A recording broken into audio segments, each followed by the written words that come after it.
We're going to start our induction ceremony, and our first inductee this evening is Carol Ulstrom.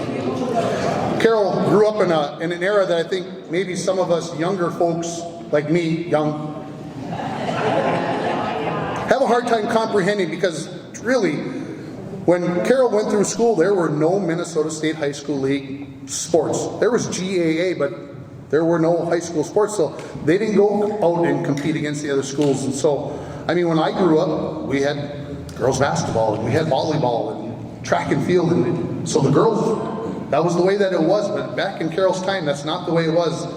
Yet she would go on to Bemidji State, and she would play basketball, track and field, volleyball, softball, and field hockey. I find that just utterly, to think that you didn't get to really compete against other schools when she was in high school, but to go to college and do that is pretty incredible. Here's what is written on Carol's plaque. Carol Ulstrom was born November 1st, 1947 in Duluth, Minnesota. Prior to her graduation from Falls High School in 1966, Carol was active in the Girls Athletic Association, GAA, marching band, chorus, drama club, and the annual staff. Ulstrom attended Bemidji State University and participated in, as I mentioned earlier, basketball, track and field, volleyball, softball, and field hockey, while earning her degree in physical education and health. Carol accepted a teaching and coaching position at Tower Sudan in 1970. She was responsible for starting volleyball, girls basketball, girls swimming and diving, girls track and field. Ulstrom coached the Golden Eagles to track and field conference championships in 1983 and 1984, while being named Region Track Coach of the Year in 1984. Carol also coached the girls basketball team to a district title in 1976. Along with school activities, she was also passionate about introducing students to cross-country skiing, rollerblading, and other sports, and made sure that those student athletes had the equipment to be successful. No one was under-equipped. Carol was inducted into the Bemidji State University Hall of Fame in 1990. Carol Ulstrom died on October 11, 2022, at the age of 74.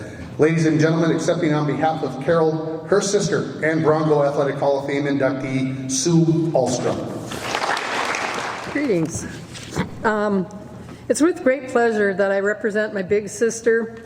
I'd like to thank the person that nominated her, I'm not sure exactly who that was, and the selection committee for this incredible honor. She would have been mystified. Also, congratulations to the rest of the inductees. I'm going to give you this little speech through the third person. Many say that our voices are very similar, so if you want to close your eyes, you might think Carol's telling this story. I was born on All Saints' Day. They say I was anything but. I always demanded to be heard. In kindergarten, I spit at one of the Hardwick boys and got sent home. When I got home, I told my mom I was sick. Later that day, that said Hardwick boy stopped by to tell my mom that what really happened. Later that day, that same said boy got hit over the head with a hoe. He never tattled again. A few years later, I was laying in the hemp with my good friend Linda Christensen, and my stupid little sister and her stupid little brother were poking us from underneath. I told them to stop or I would throw a hatchet at them. 16 stitches later, they believed what I said. Jimmy Robb got a pack of cigarettes, and I took my siblings with so I wouldn't get in trouble, and we went across the street to a little shack, and we smoked 5 cigarettes each. Susan turned green and was puking, and we all got grounded. She never smoked again. The stories could go on forever, but I won't make you suffer too much. You know, like tongues on cold metal and discs in puddles and stuff. My teaching methods were questionable from an early age. When Susan was about 4 or 5 years old, I threw her off the dock, and when she got close enough to touch the dock, I would kick her back with my leg and push her under. She turned out to be an excellent swimmer. When it came to water skiing, I had to put her shoes and boots to make the harnesses fit. And I told her, whatever you do, if you fall, you do not let go, because I'm not coming back for you, and there are monsters. Again, she was an excellent skier. I loved playing. One of the women came up to me today, and this is just an ad here, and she said she lived across the bay from us, and she said one morning she got up and it was, perfectly still water, and she looked out, and here was Carol out skiing in her nightgown. I loved playing just about every sport and was good at most of them. In the winter, we would finish dishes and head over to the 8th Street rink to skate. I was the only girl allowed to play hockey with the boys. My slap shot was as good as anyone around. When I played with the girls, I was relegated to playing in the goal to help from injuring anybody. I also played every sport offered in GAA, and I also was an officer. I loved going to school, especially marching band, and I would load up the boat in the morning, our little 16-foot Lone Star with a 10-horse Merc, and drive down to Rainier, take my bike out and bike in so I could practice. I also took an aptitude test in high school and was told the only thing that I would ever be good at was driving a truck. To show them up, I attended Bemidji College to get an education, a degree. While at Bemidji, I played field hockey, volleyball, basketball, and track. Just to diverse a little bit, this is something that her good friend sent. She said, "My dear friend Carol was a born athlete. There wasn't a sport she didn't try to excel at. And at 15, she taught me how to water ski her way. The deal was to get me up and take me around the bay one lap, and instead she took me all the way down to City Beach. She said, weighing only 90 pounds, I was flying, and she was rolling in laughter. We spent the night at her cabin, and I needed help getting out of bed in the morning. Everything hurt. I was on her GAA basketball team that fall, and we were the Hustlers, and we played with from 9th grade to 12th grade, and we made the newspaper. The one thing that she remembers is going with Carol out to a challenged athlete triathlon in San Diego, and they volunteered, and it just made a real big impression on her. It was one of the highlights of her life, and one of the reasons that she thought Carol deserved this honor. When she went to college, she played field hockey, basketball, track and field, softball, not necessarily all at the same time. The drawback was that, first of all, you had to wear skirts when you went away, and after competitions, you sat down with the people you just competed with, and you had to have cookies and juice. That doesn't happen anymore. After graduating from Bemidji, I got my first teaching job in Tower, Sudan. I stayed there and taught for 34 years. While there, he already mentioned all the sports that she started, and she also was the first state secretary and treasurer for the track association, so she made several trips to Minneapolis to set up bylaws for that. While coaching one day, we won a subsection game playoff, and it was volleyball, and the girls snuck into my apartment and hid, and they were surprising me for my birthday and for the win. The girls all yelled and carried on and asked, "Aren't you excited for the win?" And her reply, or my reply, was no. Yes, we had won, but we didn't look great. She said the goal is to do both. Another group in track and field headed to the track meet with only 5 girls, and it was a big meet, and I challenged them that if they won, they could order whatever they wanted from the Dairy Queen. It was an expensive day. Also, one volleyball team was having a little bit of problem with unity, so she bought them all matching shoes. She also begged, like they said, begged, borrowed, and probably stole equipment so that they could all experience cross-country skiing at their local trails, and rollerblades so they could do that. And it was fun. I used to rollerblade by there, and there was always a wolf that sat and watched. So I was like, these kids would be out and the wolf would be watching. It was like kind of cool. And the other thing is unicycling. A guy came in and would teach them unicycling, and to this day they still do parades and special events. It was a good life. I would like to finish. Oh, I was going to play a song, but I'm not going to do that because we already tried to sing it, so no, never mind.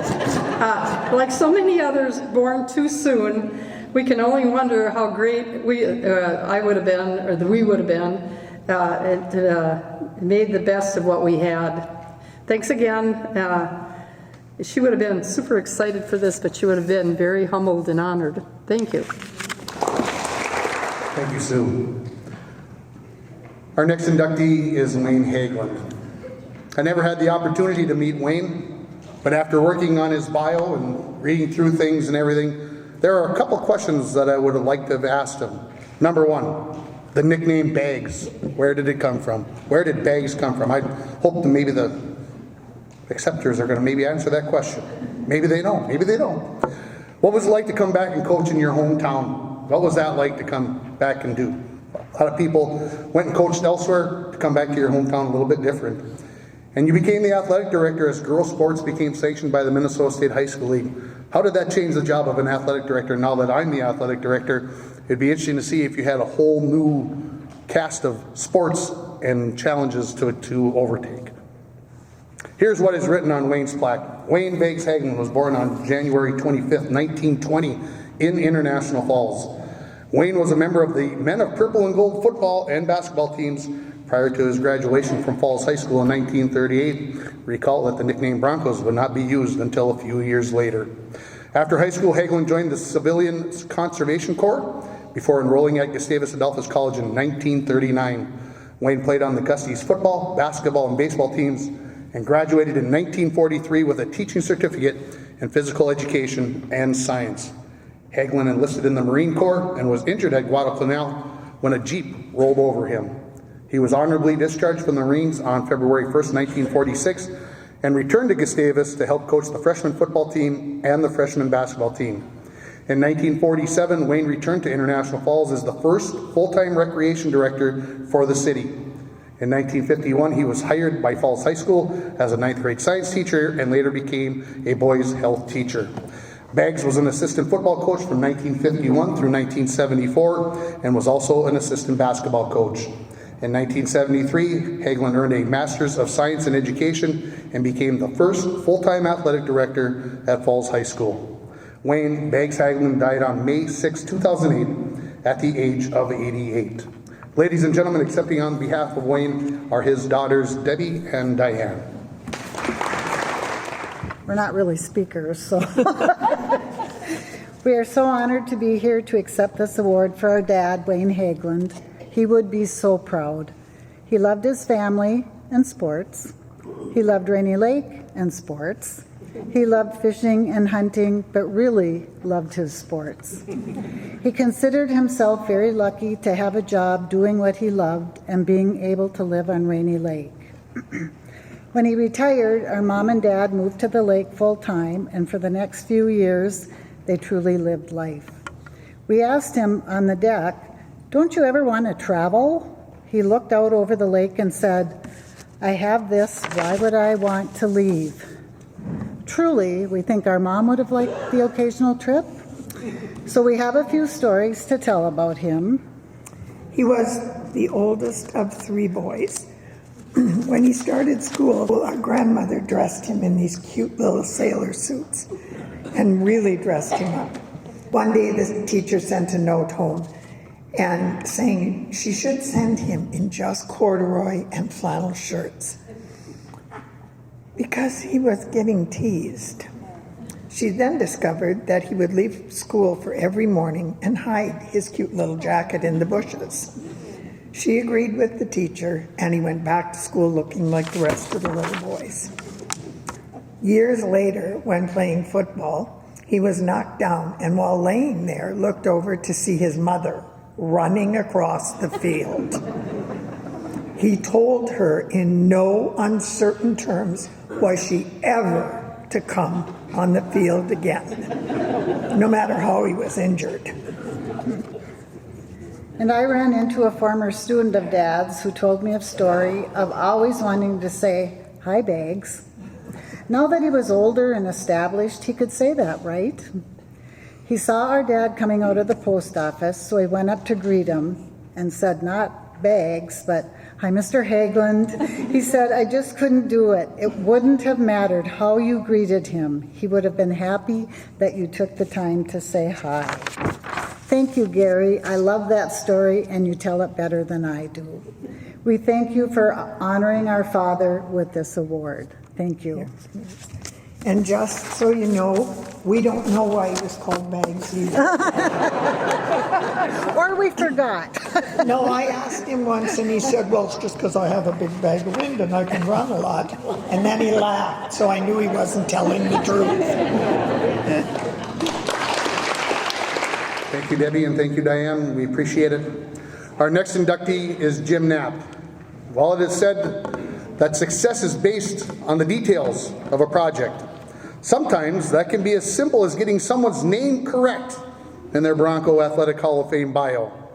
When I emailed Jim his bio that you see in the program this evening that I had written, at the top it stated James Jim Knapp. Logical, right? Everybody calls him Jim. His first name's got to be James, right? No, I'm sorry. That's not the way that it is. I saw Jim that night at a hockey game, and he informed me that I had an error, and I'm like, there's got to be something in the meat of the thing. I mistyped something. Well, I did mistype something. His name is not James. It is Jimmy Knapp, and I think that's pretty cool. I like it. Again, it's always in the details. Here's what is written on Jimmy's plaque.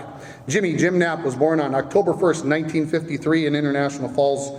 Jimmy was a three-sport athlete for the Broncos, earning 8 varsity letters before his graduation in 1972. In football, Knapp was named All-Iron Range Conference All-Area by the Duluth News-Tribune and All-State by WCCO during his senior season and was captain of the team.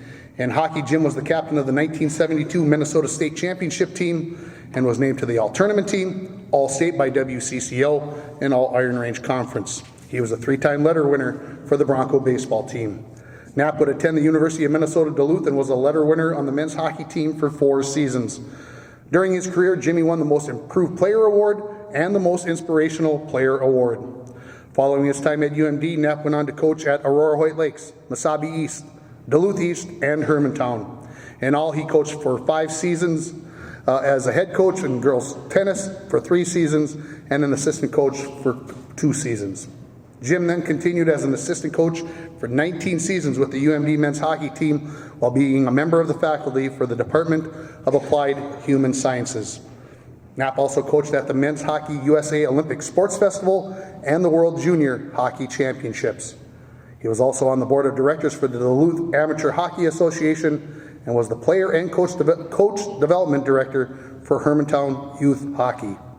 Jim served as Minnesota North Rainy River Campus Foundation president.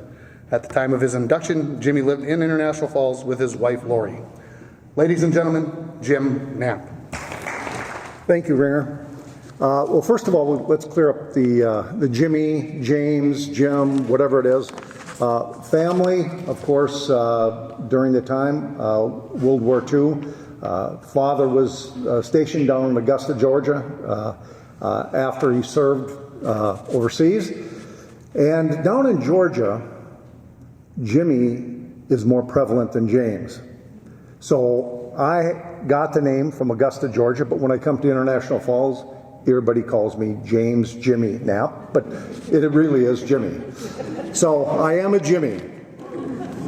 First of all, with this award, I just want to say this, is that by looking through the program and seeing the people and the history, the rich history that we have, it is humbling to be standing up here.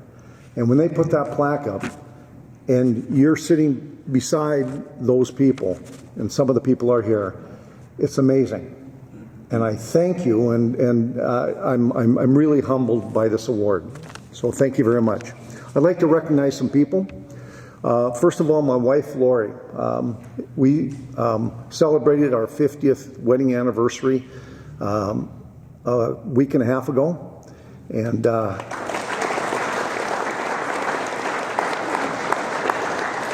I'm looking forward to the next 50 years. Lori, my wife, was the principal at Duluth East. She's a Hall of Fame member at Duluth East. Born in Texas, lived 5 years in Southeast Asia, in the Pacific, in Guam.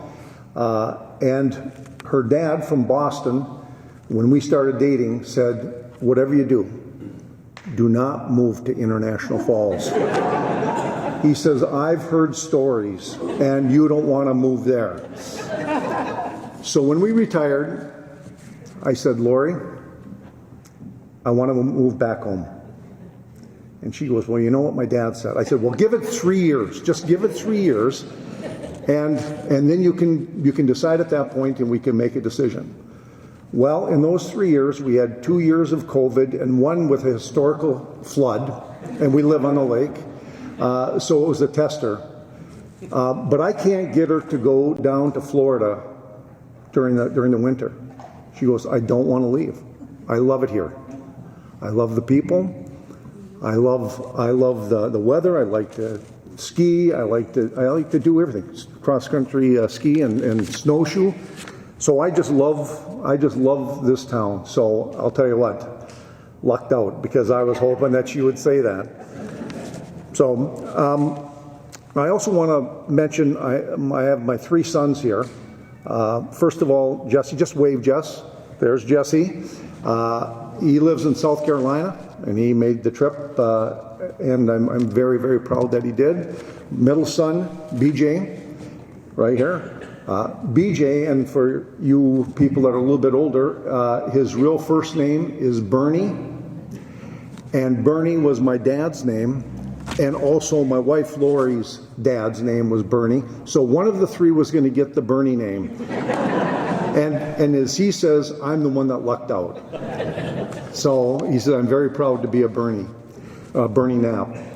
And then Danny with his wife, Samantha, right over here, give a wave. And those 2 live in Hermantown, where we lived when we lived in Duluth. I'm proud of these people. I can't say enough about how proud I am to be their father. They're wonderful people. I want to make, I also want to mention, I have a brother Kurt and a brother-in-law Spike Vold. Raise your hand. Now, many of you might not know Spike's real name, because like Beggs, you don't have a real first name. And it is Gary, I found out just a few years ago. Glad you could make it. And also, I have several teammates that just blow me away as far as making the effort to be here. And Craig Dahl, who was in the Hall of Fame last year. Craig, raise your hand. Yep. Jimmy Jurgensen, along with Nancy. We have Gordo McBride, and we have Stevie Johnson way in the back there. Thank you for attending. I really do appreciate it. Thanks, guys. Okay. We have life lessons that we learn when we are here. And of all the sports that we play, people would ask, which sport did you really like the most? And all of us said the same thing, because we all played every sport that we could. We all said the season that we were in is a sport that we loved. I don't understand where kids are today by saying that, such as when I asked one young boy, I think probably bantam age, I said, you have a Bronco bantam jacket on. I said, what other sports do you play? And he says, no, I'm concentrating on my hockey career. And I think it's so sad, because first of all, there is no career. It's just an opportunity to play. And if you ask any of my teammates, they would all say the same thing. We just loved to play. We were snot-nosed kids, just loved to be at the rink, just loved to be at the ballpark, just loved to play. And with those things and the love of sport comes opportunity. And as soon as we start taking sport, and like hockey, and say that it's a hockey career, then we're chasing the buck, we're chasing the dollar, we're chasing the scholarship. And that's too much pressure. Just go have fun. And it just, when we were looking at pictures from the past and we were looking at all the sports that we played, myself, I played basketball up until 9th grade also. Track and field and baseball, they allowed me to go from one to the other, all the way up to 10th grade. And it's because we love to play and the passion. But the other lessons that we learned along the way, the first one has to do with Jimmy Jurgensen and myself.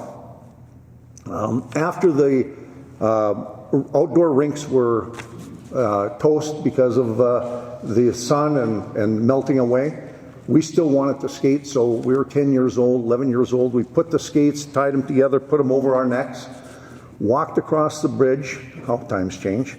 As 10 years old, walking in Fort Francis down one of the streets. And out from one of the porches comes a German Shepherd dog. And it's foaming at the mouth, seriously.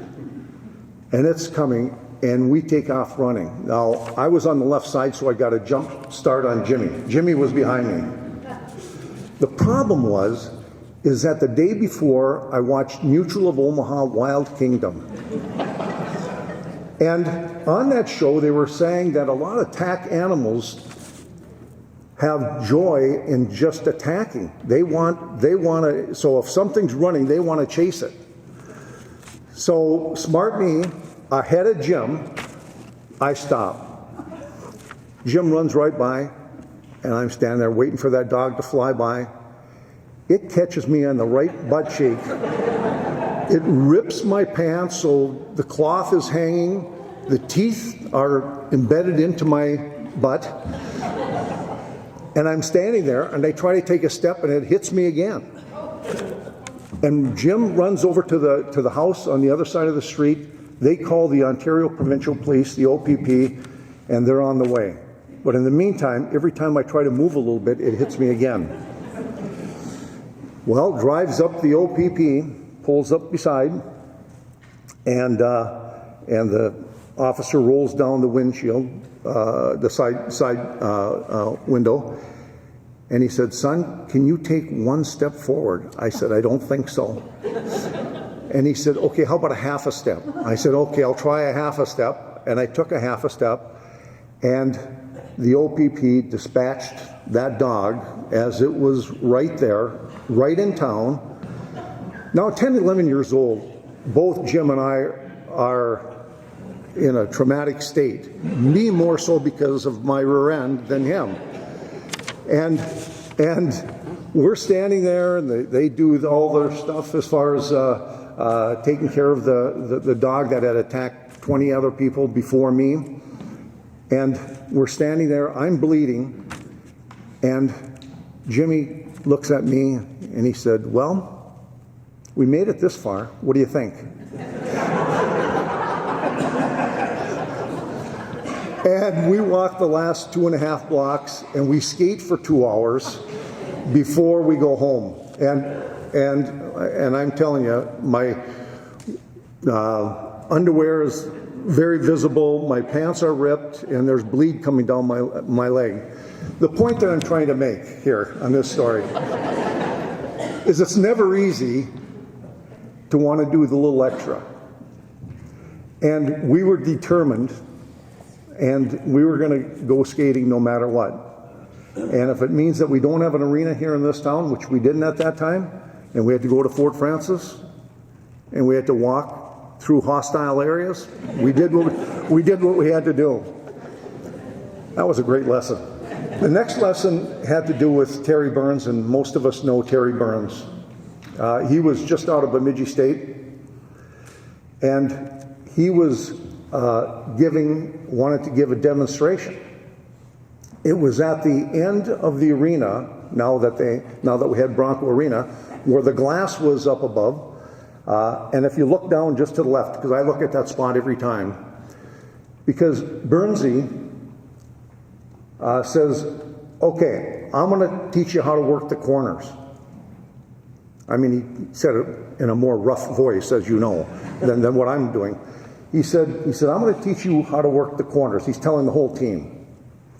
And I'm standing over by the net, and pretty soon, Stevie Johnson and all the other defensemen kind of migrate away from where I'm standing. So I'm standing all by myself in front of the net. And Burnsy goes, "Jimmy, get over here."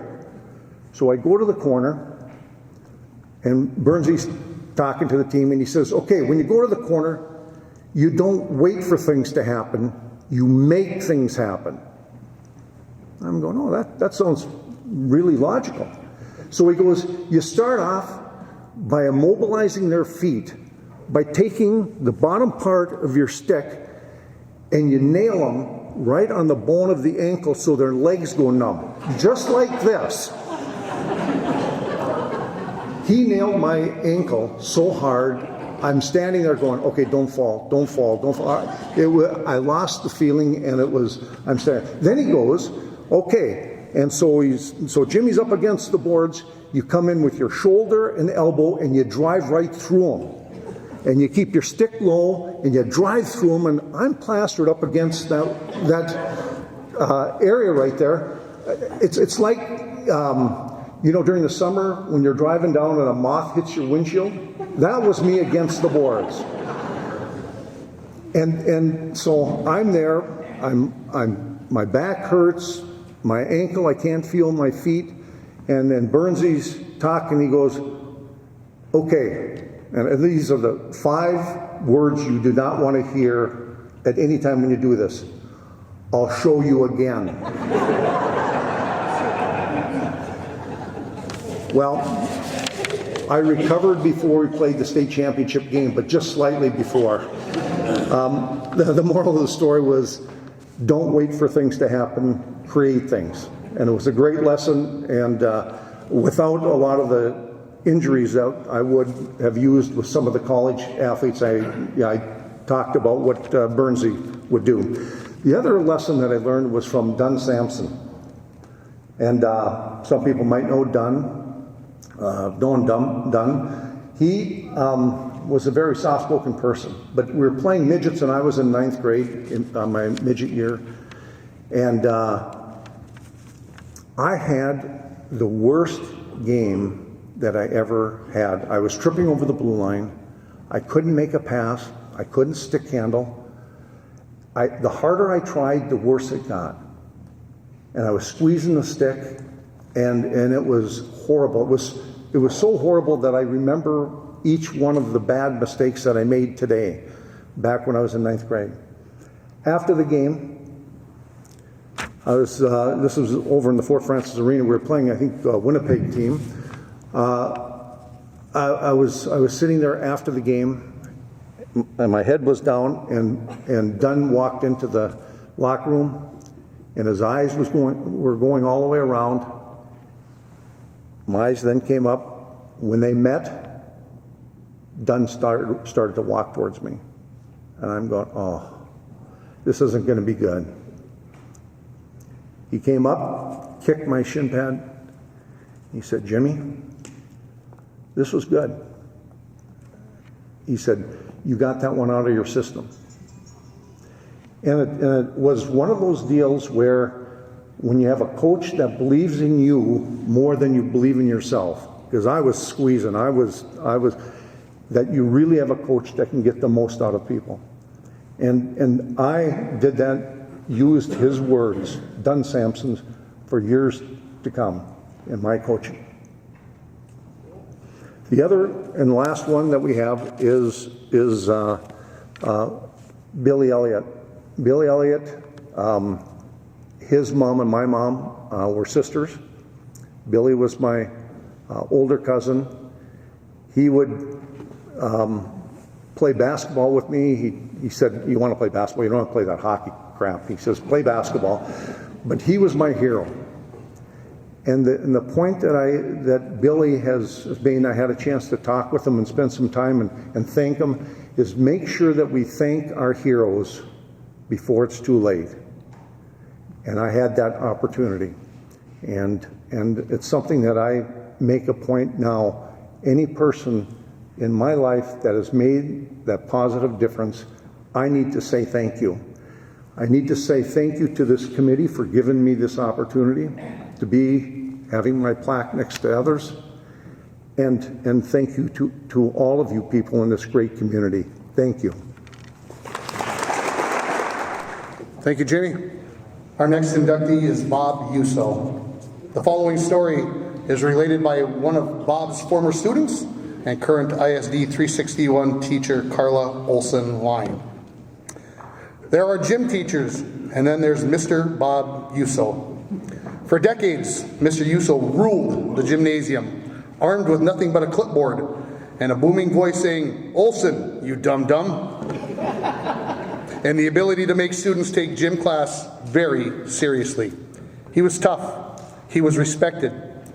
He could spot poor form on a push-up from across the gym and correct it with a raised eyebrow. And while he coached with intensity, he taught with even more purpose. His lessons stuck with students, not just about history or sports, but about grit, accountability, and doing things the right way. And yes, he could handle anything. Even a third grader, strutting maybe I should say, confidently into gym class wearing a purple dress and white tights, declaring, "I cannot do push-ups today. I'm wearing a dress." Without missing a beat, eyes locked on his clipboard, he calmly replied, "Tuck the dress between your legs, Olson." Problem solved. Character built. Gym class continued. That's who Mr. Yuso was. No drama, no excuses. He demanded excellence, but gave respect just as freely. Generations of students still talk about what they learned in his class, and not just about fitness or history. Mr. Yuso was loved and admired, and was a powerful and positive influence for hundreds of youth in Moose Lake. He left a legacy that will never be forgotten. Thank you, Carla. Here's what is written on Bob's plaque. Robert Bob Yuso was born April 18, 1933 in International Falls. Bob played 3 seasons of Bronco football as well as 3 seasons of Bronco basketball. Yuso also participated in the class play during his junior year. Following his graduation from Falls High School in 1951, Yuso enlisted in the Navy for 4 years before attending the University of Minnesota, where he was a member of the Gopher football team for 2 seasons. Bob then transferred to Concordia College in Moorhead and played football. He was named All-Minnesota Intercollegiate Athletic Conference in 1958 and the Associated Press Little All-American Team. In 1959, Yuso moved to Moose Lake and taught history, social studies, and physical education throughout his career. He was named athletic director in 1959 and remained in that position until his retirement in 1991. Bob was the head football coach for 32 seasons and finished his career with a 277-3 record and won 12 conference championships. Yuso was named the Class B Coach of the Year in 1983 and coached in the 1984 Minnesota High School All-Star Football Game. Yuso was the head coach for the girls basketball team for 14 seasons, making 4 state tournament appearances, and won the state title in 1982. Bob was inducted into the Minnesota Football Coaches Association Hall of Fame in 1991 and the Moose Lake High School Wall of Fame in 2011. Robert Bob Yuso died on May 7, 2008 at the age of 75. Ladies and gentlemen, accepting on behalf of Bob, Bruce Lohman. All right, you thought the Bag sisters were nervous. You ain't seen nothing. I played football and basketball for Mr. Yuso for 4 years. And I would like to thank the Yuso family for asking me to do this.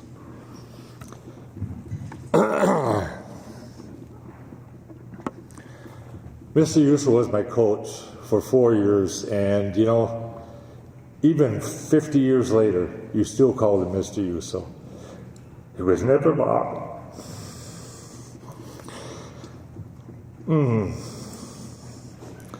I spent about a half hour a day, just about every day in his office, and we talk about sports, about what's going on at the school, about it, just about anything. And it was probably the greatest half hour of my day. It was great.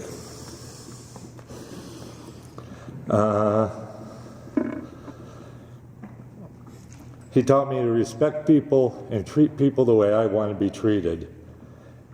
And that's what I've tried to do my whole life.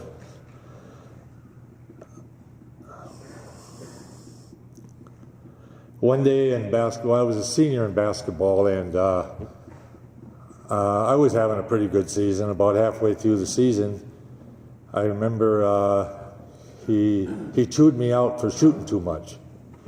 So I thought, I'll fix him. So the next game, we didn't play a very good team, and I was averaging like 25 points a game, and so I scored 12 points and didn't shoot. So after the game, Mr. Watson asked me what was wrong, and I said, well, Mr. Yuso said I shoot too much, so I quit. So the story I hear is Mr. Watson went over to Mr. Yuso's house, and I don't know what they said, but they had a talk. So the next night, Mr. Yuso calls me up and says, you want to go for a drive? So we went for a drive for about an hour and a half, And we never mentioned me shooting too much. We talked about everything else, and it was the greatest thing, the greatest drive I ever had. And then I started shooting. So everything worked out pretty good. And Mr. Watson's right here, and I always tell him I saved his job for 4 years, so he should love me. Yep, and Mr. Athey was our assistant football coach, and he told me we used to play a lot of golf. He said the first time I met Mr. Usel, I got a job in Moose Lake, and I bought the house right beside him. And so he walked up to Mr. Usel on the baseball field, and he said, "Hi, I'm Mr. Athey, and I just got a job here, and I bought a house right beside yours." Mr. Usel said, "I hope you take better care of the yard than the last people that did," and he walked away. You had to know how to take him, but he was a great guy.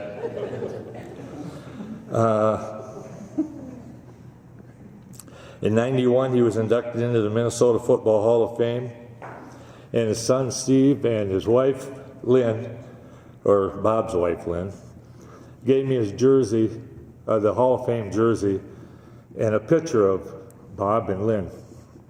So my wife bought a frame for it, and we put it in a nice frame and put their picture in it. So it's in my house, and I love looking at it every day. It ain't quite in the spot that I wanted it, but it's in the house. So that was, at least I got to put it in the house and not the garage. You know, so one thing about a good coach can change a game, but a great coach can change a life. And that's what Mr. Usel did to me. So I would like to thank everybody and thank the Usel family and Mr. Watson. Our first team to be inducted tonight is the 1995 girls 4x400 relay team. Here's part of what Chris Todd wrote about the state title race in the Daily Journal in 1995. The Falls 4x400 team came into the state meet as the second seed behind Plainview. "We were confident that we'd win Saturday's race after we won the prelims," said junior Erica Bjorn, who ran the second leg. And after Friday's race, Mary said that if she got the baton with the lead, she'd hold off Gretchen, who was from Plainview. Junior Lori Schmidt led off Saturday's race with a strong first leg, according to Coach Paul Jelly. Bjorn ran well enough to give third runner Sue Kaldonik a small lead. Kaldonik increased the lead several meters before handing off to Uso. Erica was able to pass a couple of runners, including Plainview's runner, in the last few meters. Kaldonik said, "That's what did it for us." Added Bjorn, "I got boxed right after I got the baton and had to fight hard to get out of it, and I was able to pass a couple of runners at the end." I'm sure there's a couple people here who will remember that race very, very vividly. Ladies and gentlemen, at this time I will introduce the team members. Unfortunately, none of the ladies on that 4x400 relay team are here this evening, but I have asked the following to come forward to accept their daughter's certificate. So, first, Pat Bjorn, mother of Erica Bjorn.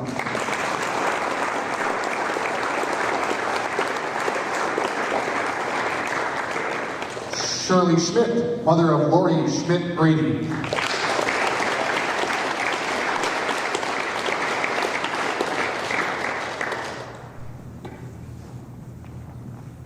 Mary Philippi, aunt of Mary Uso Frederickson.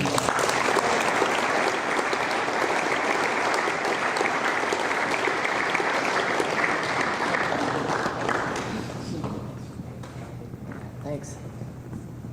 And of course, Sue Kaldonik, who could not be with us this evening, and accepting the induction on behalf of the Integra team, head coach Paul Jelly. Thank you to the Mrs. Bjorn and Mrs. Bjorn for being here to accept that, and Mrs. Schmidt for being here to accept those awards. Your daughters were awesome individuals. They were great athletes, 4.0 students, role models, and I'm pretty sure I can say this, I'm sure they're the same way today as they were then. So congratulations. And I was talking with Lori earlier this week, because this happened 30 years ago. I don't remember what happened 2 days ago. And she said, well, I don't remember. And I thought, well, if you don't remember, how am I going to remember? And she said, you know what, I'll give Erica, I'll send her a text message and see what she can remember. Well, she sent Lori a long text, and then Lori sent that to me, and I thought, oh, you know what? That gives me something to say rather than me come up here and just blabber. So I'm going to read you what Erica sent Lori Schmidt about the state championship race in 1995. I don't remember a lot from the state meet when we won the relay. After a while, all the meets and races become a bit of a blur. What I remember about running in the 4x4 at any meet is that it's always the final race. You have to do all your other events and then just wait as the 2-mile racers go around and around, and then your team finally gets to go. I did the first leg of the relay, so all the runners would start in blocks and stay in their lanes until the baton handoff. What that meant was that it was almost impossible to tell who was ahead and who was behind until the final 100-meter straightaway. In my personal experience, the 400-meter is the hardest distance.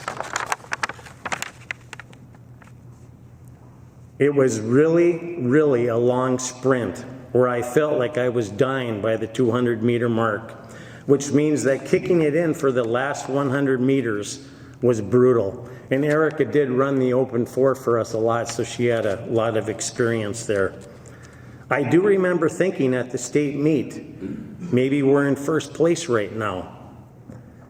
When I handed off to Sue, but it was hard to see, it was hard to be sure. I don't remember this, but Sue told me that she fell behind at first after the handoff, but then passed the lead runner by the home stretch. She always reminded me that all 4 of us came in first for our leg, but because it was the state meet, it was always incredibly close. I was really lucky to get to go to the state track meet a number of times, mostly in relays. Finally taking first place at state was exhilarating.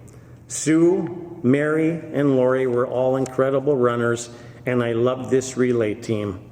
We all worked so hard and cared a lot about each other and gave it our all. I was talking to Lori's dad, Bruce Schmitty, and before I got here tonight, and he kind of remembers everything because it was his daughter that was the anchor runner for that relay. And he vividly remembers it. And he said, after Erica came across, after the first leg of that race, he said that Erica was in the lead a little bit, but Sue, she said that, or Erica thought that maybe she was behind, but Sue thought that they were in the lead. And Bruce said, throughout that race, we were going against the #1 team in the state, and that was Plainview.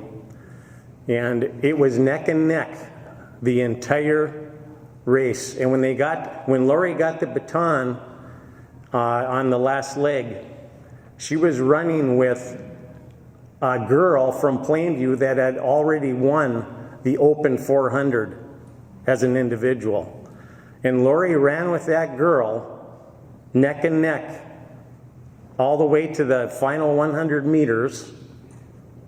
And at about 50 meters left in the race, Lori just opened it up. And so did the Plainview girl. And at the finish line, it was so close, no one knew who had won the race. And they went to video review, and I don't know how long it took, but after a little while, they announced International Falls was the winner of that race by 1/100th of a second.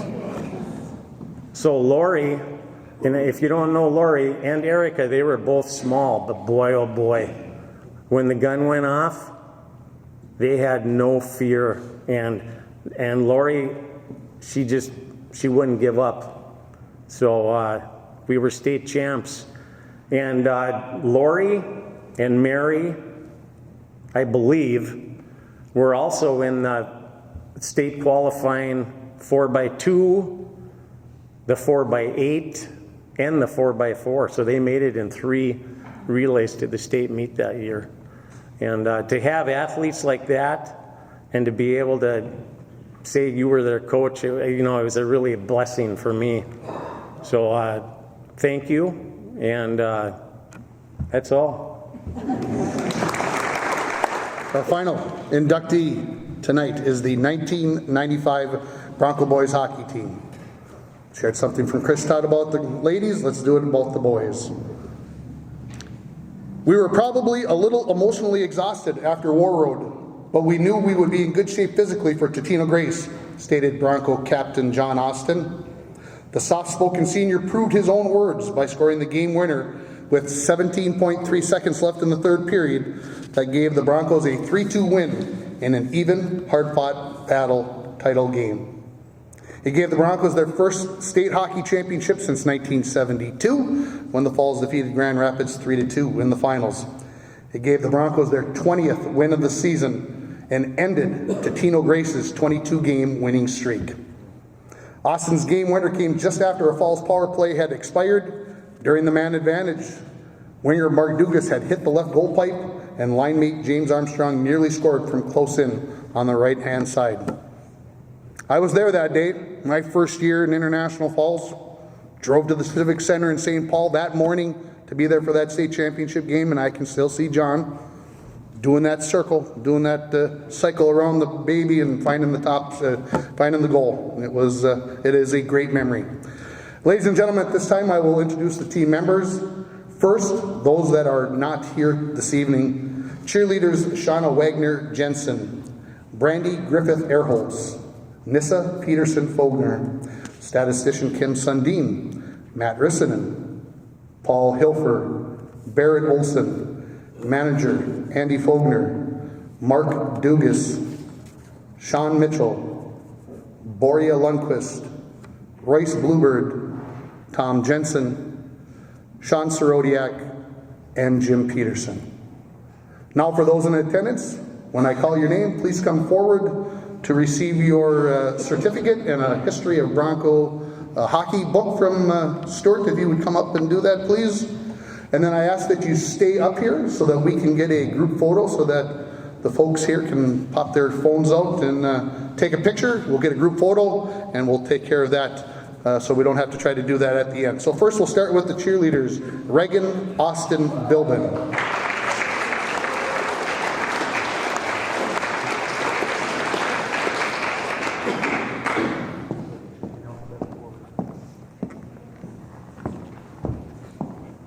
Hillary Lukachik Wright.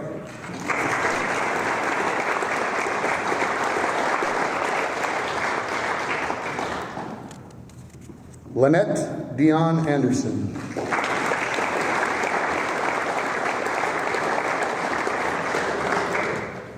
Mary Fredrickson.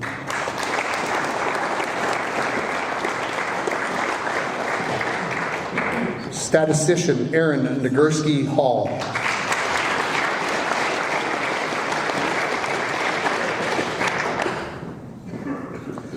Chet Karsnia.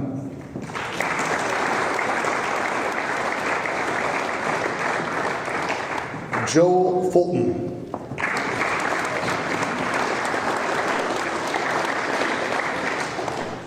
John Austin.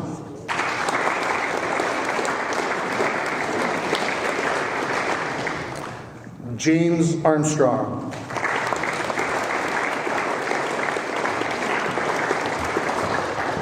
Jed Swenson.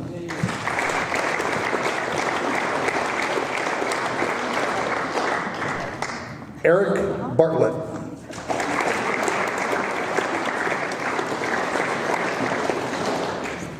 Derek Bilden.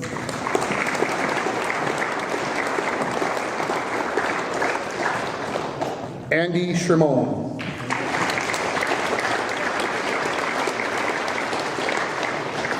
Chris Zahn.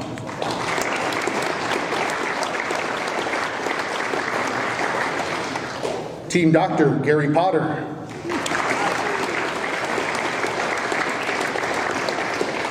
Assistant Coach John Prettyman.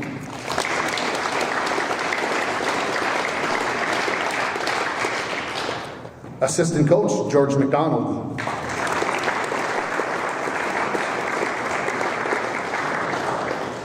And then accepting the induction on behalf of the entire team will be Head Coach Kevin Gordon.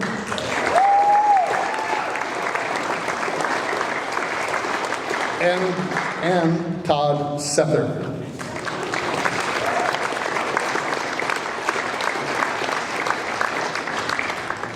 Thanks, Tim.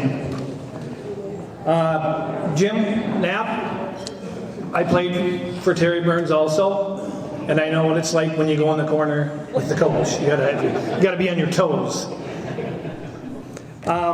First off, I'd like to congratulate all of tonight's inductees on their Bronco Athletic Hall of Fame inductions for their past athletic accomplishments.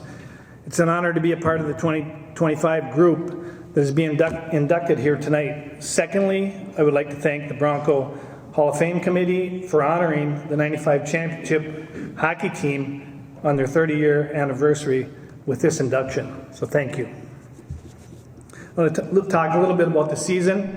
I think if you were to plan out or a season, you probably wouldn't have followed the plan that we had, but I think for us, it kind of worked out in the end because we won the state championship. But I think when we started out our season, the expectations were high, and we just didn't get off on the right foot. And we started our season with 3 straight losses on the road, and that was pretty difficult. We lost Bemidji, Hibbing, and Proctor, and the Proctor game was kind of tough to swallow because I think we outshot them like 35-11 and lost by a goal, so it was kind of hard pill to swallow. Then we got in the winning column. We beat Virginia. At home, I'm not exactly sure what the score was, but Mark Dugas had 4 goals. It was a big night for him. Next game, we beat Eveleth, and then we suffered a tough loss to a Greenway team. So we were going over to Fort Francis, and we were still kind of licking our wounds from the Greenway loss. And so we were trying to get things moving in the right direction, but we didn't. We ended up losing 8-4 in the Fort Francis arena. And for us, we were not at the point in the season that we really wanted to be. We were at 2 wins and 5 losses going into our holiday tournament. So we were definitely underachieving at that point in our season. We just kind of felt that it's like you're having your normal up and downs when you start your season. Most teams go through it, but we were kind of struggling, and we knew that we were not reaching our potential. So we were kind of hoping that the holiday tournament here would kind of get us back on track. And this would be the perfect opportunity for us to start moving forward, because we knew that we had the talent to make it to the state tournament. We just needed to get things together. In our holiday tournament, we beat Detroit Lakes 1-0, tied Duluth Central, and we finished the tournament with a revenge win over Fort Francis by a score of 6-2 for the championship. And John Austin led the way with 5 points that night. After the holiday tournament, we moved in probably the IRC part of our schedule, and we played Greenway. We beat them in the Snake Pit. I think some of you hockey fans probably know what that is. And then we lost a tough game to Grand Rapids in Rapids, but we had a solid performance from Todd Sether in the net. Then we rattled off 9 wins in a row, and most of those games were like IRC opponents. But when we got down to our last 3 games, we were kind of treating it as a mini tournament as we moved into the section tournament. And our last 3 games were against ranked teams, was Roseau, Rapids, and Warroad. And Warroad was the defending state champion. We beat Roseau 4-3 in overtime here on Chris Zahn's overtime goal. Might have been one of the biggest goals of his career. And we beat we had a revenge victory over Grand Rapids here by a score of 7-4. And I remember that game because the arena was kind of electric that night. We got down by a couple of goals, and in the second period we kind of got it going, and Grand Rapids had a really good team. And I'm not sure when this happened, but I know we started scoring some goals. But the first goal was scored by Joe Fulton. And when Joe Fulton scored, the arena kind of erupted, and you could just feel it. And it was all downhill for Rapids from that point on. We just started scoring, scored 5 in a row, and kind of rolled on to the victory there. But the funny thing about that game, and a lot of people don't know, is that we had a player on our team, James Armstrong, who was often asked to unselfishly cover the better players on the other team, in which he did very unselfishly. It's a difficult thing to do. And that night we were shadowing, or I should say, watching one of their players, and the player we put him on was Aaron Miskovich, I think.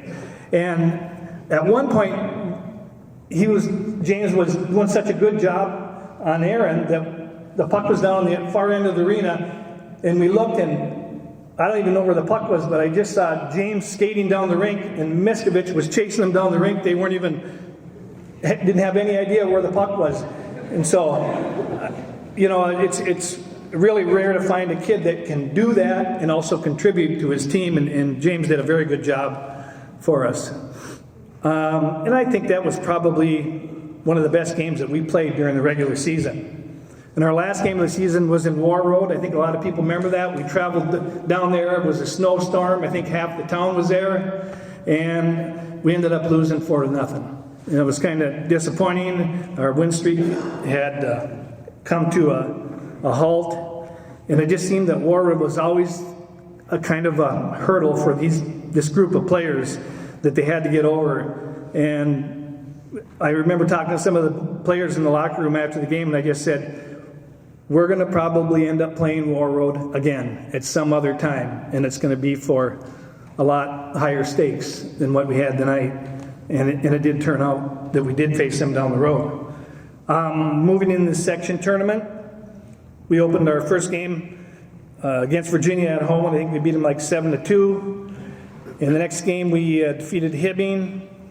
Again, Joe Fulton scored the first goal, and Chris Zahn scored, and we won 2-1.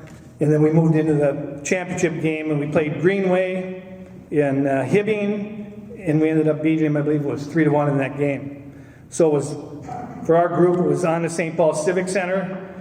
The first game that we played in the state tournament was against Detroit Lakes, who we had played in our holiday tournament, and we defeated them in the first game 5-1, with John Austin scoring a couple, and Barrett Olson also had 2 goals in that game. In the semifinal game, we had a tough rematch with Warroad. We ended up winning 3-2. John Austin scored the game winner with about 5:28 to play. It was a very tough defensive game. I think the shots were like 19-13 in favor of Warroad. And one of the funny things about the game is Kerry Eads' comment was, when John Austin scored the goal, and he might even have said it in the paper, he said, it was a fluke goal. Fluke goal is good enough for us. Going into the championship game, it's kind of strange because we had, when you're getting ready for a game, you do certain things, you have a routine set up, the coaches have a routine, everybody kind of knows what they're doing.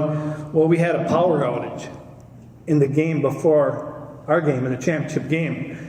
So we had to sit in the locker room, and it was real quiet when we walked in. I know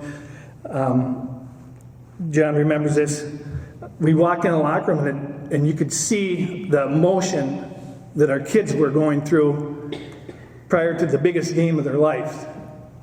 They were sitting in the locker room. Some of them had tears. They weren't talking. Some of them had their hands on their head. it was just an emotional, draining thing, and we had to sit in the locker room. So I think it affected our play when we went out for the game, because when we started the game, we started slow. And we ended up, I think it was going in after the first period, we were down 1-0. In the second period, I believe it was legendary first goal, Joe Fulton scored the first goal of the game to tie it up. Derek Bilbin scored the second goal to put us ahead. So we went in after the second period, we were ahead 2-1. We were feeling pretty good because we were playing a little bit better. We got into the third period, and I think there was about 5 minutes left. Totino tied the game. So we were kind of on the bench. The time was dwindling down, and we were just starting to talk about what we're going to do. We're going to head into overtime. What was some of the strategy that we're going to do? The coaches started to talk about it. Well, Totino took a penalty. And we got a power play for the last 2-something minutes left in the game. And what happened was, just at about that, we had plenty of chances to score. I think Tim said Dugas had a good chance. Army had a good chance. And with the power play just about over, here goes John Austin circling around, gets up to the top, rips a shot, picks a spot in the top of the net, and the rest is history. With 17.3 seconds left, that put us ahead, and we were able to hold on the last 17 seconds for the win. So it was amazing. The players' dreams as a child or as a young hockey player, had just turned into a reality for them. They were state champions. Interestingly enough, our motto for the season was defense wins. And if you look at the stats for the last 6 games of the season, we averaged about 3.8 goals while we were giving up 1.5. And I think part of our slow start to our season was we were spending a lot of time in practice. My fault. We were working on defense. We knew we had enough firepower, score goals, and win hockey games, but we were spending a lot of time working on defense. So, yeah, maybe part of it was the coaching, but we kind of got all on the same page around the holiday tournament. So, what I'd like to say is congratulations to all the players, and it was an honor to be a part of it. Thank you. I'm going to turn it over to Todd Sether, second generation all-tournament team goaltender. Thank you, Gordon. I'd like to point out that this is the original jersey I wore 30 years ago, back in '95. My beautiful daughter would like to point out that it fits just right today without any equipment underneath it. Like Gord said, when we were younger, all of us were typical Minnesota kids and dreamed of one day playing in the state tournament. Some of us would get together at each other's houses and stay up late and watch it on TV each year. One year I even got to go to Fulton's house and watch it, and Lorella was kind enough to even give me one piece of hot stuffed pizza, which, if you know Lorella and her hot stuffed pizza, that was kind of a big deal. I don't think Tiny even got one.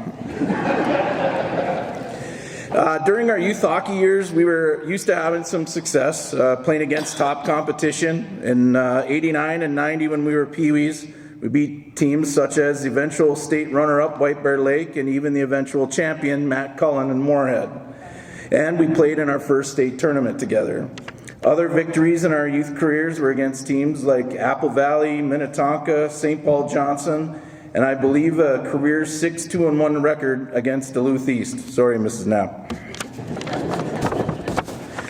In high school, we were relegated to play in Class A as a smaller school, but still played some very tough competition in the Old Iron Range Conference, along with Roseau, World, Cloquet, and our bitter rival from across the river. And like Gord had said, we had some high expectations with all that previous success, and then it didn't really start out very well, including that 8-2 or 8-3 drubbing in Fort Francis from the Muskies, where we actually had a heavily intoxicated individual wander onto our bench, and he apparently didn't like the way we were playing that particular game either. After that, though, after the disappointing start, our captains called a team-only, right the ship kind of meeting for us at the back of Bronco Arena, and that kind of helped us turn our season around and put together quite a finish. We did lose our final game, of course, in the regular season to the Warroad, sorry about that. But we did eventually beat them when it counted in the state semifinals. And as Gord said, for those of you that were unfamiliar with the 95 championship game against Totino Grace, it was only 17.3 seconds left when our captain, Johnny Austin, gave us the 7th state championship in hockey and the first in 23 years. And before I get to the sappy stuff, I'd like to take a little time to hopefully entertain you all, bring back some fun memories for those of us that are here from the 95 team. And so I put together a few fun facts to share with everyone, a little reminiscent of the remember whens when we had yearbooks. So hopefully you're entertained by this as well. So remember when we went to Bemidji for our first game and Coach caught James hanging from the rafters in the locker room of the John Glass Fieldhouse? And from then on, he wasn't allowed to get dressed in the locker room until there was only 5 minutes left in the JV game? True story. Remember when Barrett hadn't washed his Lucky Heart boxers in so long that on Mondays they stood upright on the bench by themselves? Kind of gross, but true. Remember when our Section 7 semifinal game was delayed because Hibbing goalie Todd Gustine lost his lunch in the crease? Yeah, that wasn't good either. Remember when Andy accidentally knocked out a couple of Gord's teeth at practice right before the state tournament? Oh, by the way, Andy, Gord's got a gift for you. He's been saving them for 30 years.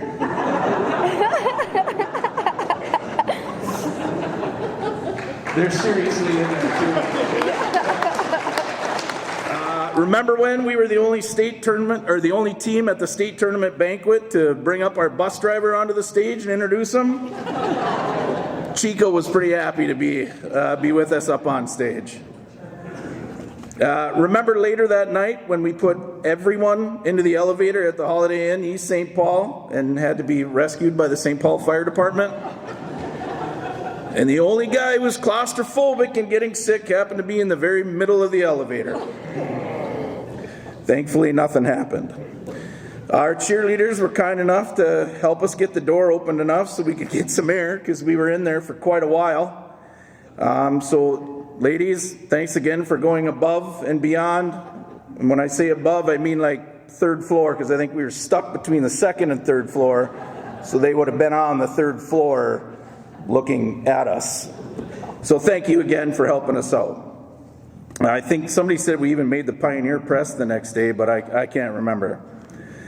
Anyways, remember when we were watching our first game of the tournament on video in the hotel after the game, and we all started laughing when we heard, "Chris Zahn, he wants to be a pipe fitter." And Joe Fulton with the puck, his friends call him the Hammer, when no one had ever called him the Hammer. He just wrote it down on his tournament bio from the media because it sounded cool.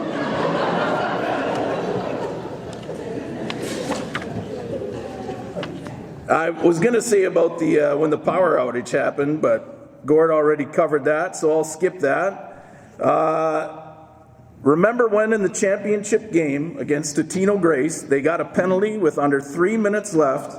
The game was tied 2-2, and our goalie got a little too excited to get to the bench for an extra attacker and took off with the puck right next to him, and Andy almost put it in our own net. I'm really sorry about that, Andy.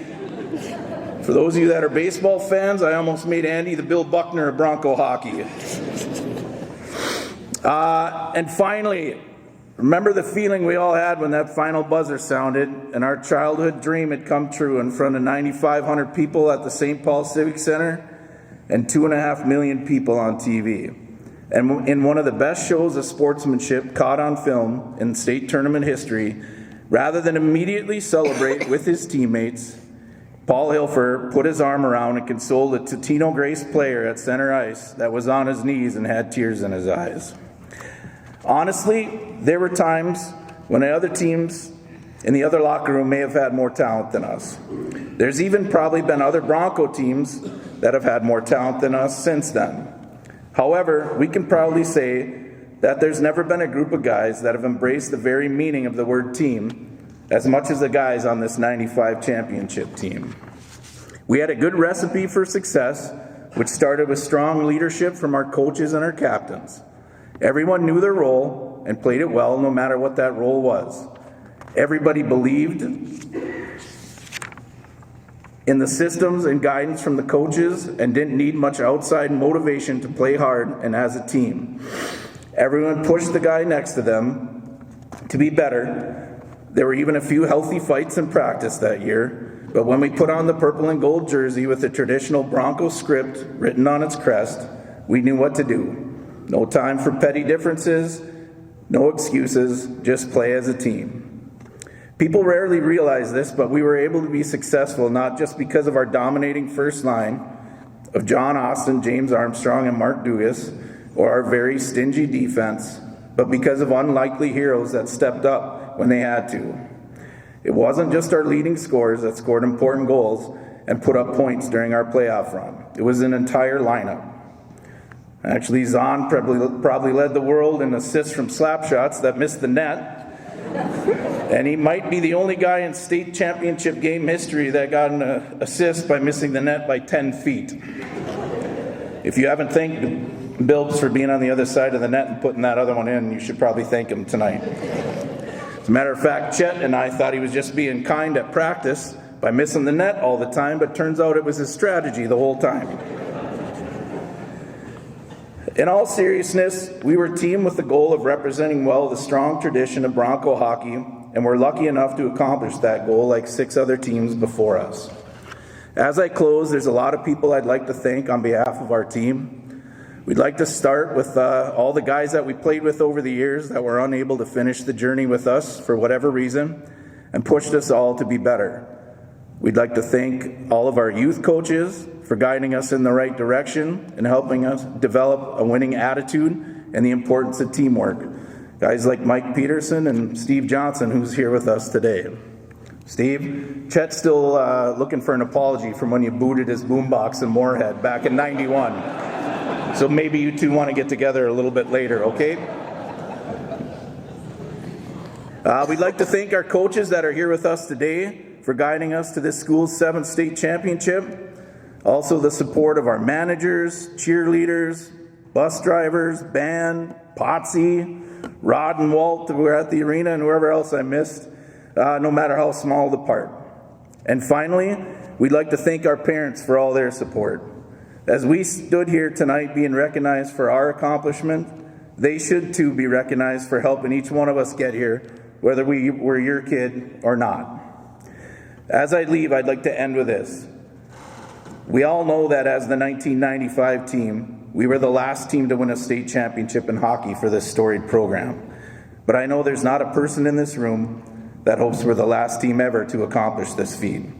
So as we are all here celebrating past accomplishments of Falls High Bronco athletes, I ask that we all try to support present and future generations of Bronco athletes in any way possible, no matter how small of a contribution. Thank you all for coming. Thank you, Kevin, and thank you, Todd. I appreciate your attention. Congratulations again, one and all, to all the inductees this evening, and we appreciate you being here.